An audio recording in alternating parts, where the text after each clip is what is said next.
আসসালামু আলাইকুম, সাথেই আছি আমি জিকরুল। দেখছেন ইলেকট্রিক টেক। এই ভিডিওতে আপনাদের দেখাবো হোসিং সার্ভো মোটর ইপি আসলে কিভাবে সমাধান করবেন। দেখতেই পারতেছেন আমার সামনে হোসিং GD40 মডেল, ঠিক আছে।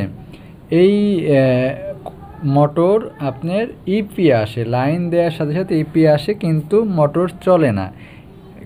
এই ইপি আসলে তো মোটর চলবে না। এটা কিভাবে সমাধান করবেন আমি এই ভিডিওতে দেখিয়ে দিচ্ছি। ভিডিও না টেনে সম্পূর্ণ দেখুন, ঠিক আছে। তো দেখতে পাচ্ছেন আমি প্যাডেল ইউনিটের সেকশন খুলে নিয়েছি। এখন স্ক্রুগুলো খুলে নিলাম, ঠিক আছে। দুইটা স্ক্রু খুলে নিলাম। খুলে নেওয়ার পরে এই যে প্যাডেল ইউনিটের যে সার্কিট বোর্ড দেখতেই পারতেছেন, এই সার্কিট বোর্ডে মূলত ছোট্ট ছোট্ট কয়টা পার্টস আছে।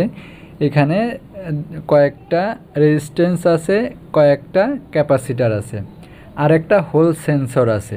এই মূলত কাজ এটার, ঠিক আছে।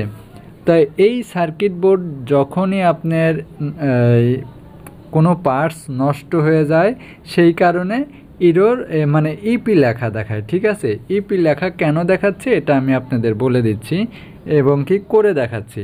তাই এইখানে যে হোল সেন্সর আমি আপনাদের দেখাচ্ছি, দেখেন এই যে পার্টসের কোটার মধ্যে থেকে আমি হোল সেন্সর একটা নিচ্ছি, ঠিক আছে।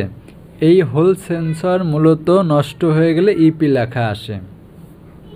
তাই এই হোল সেন্সর যে সার্কিট বোর্ডে যেটা আছে এটা আমি খুলে নেব, ঠিক আছে। এটা নতুন হোল সেন্সর, এই যে এটা আমি খুলে নিয়েছি, ঠিক আছে। দেখতেই পারতেছেন এই হোল সেন্সর খুলে নিয়েছি আর নতুন একটা লাগিয়ে দিচ্ছি, কারণ এই হোল সেন্সর নষ্ট হয়ে গেলে ইপি লেখা আসে।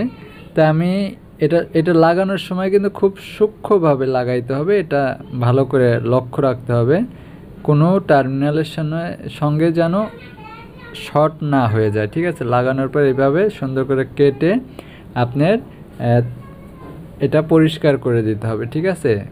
তুলির ব্রাশ দিয়ে ভালো করে পরিষ্কার করে দিতে হবে। দেওয়ার পরে এরপরে আপনার প্যাডেল ইউনিটের যে বক্সটা আছে সেই বক্সের মধ্যে সেট করে দিবেন দুইটা স্ক্রু দিয়ে, যেভাবে সেট করা ছিল। দেখেন আমি যে এখানে কাজ করছি দেখে কিন্তু বোঝাই যাচ্ছে না এখানে কাজ করা হয়েছে। এত সুন্দরভাবে কাজ করা হয়েছে। এইভাবে আপনারা মূলত কাজ করবেন।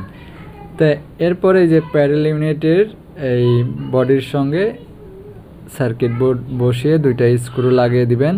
লাগিয়ে দেওয়ার পরে আশা করি এখন আমি যদি এই মোটরে যদি লাগানোর সাথে সাথে কিন্তু আপনার ইপি লেখা চলে যাবে, প্লাস এইখানে এই সার্কেলটা ঘুরতে থাকবে, এরকম হবে, ঠিক আছে। সার্কেল ঘোরা মানে আপনার রানিং আছে মোটর।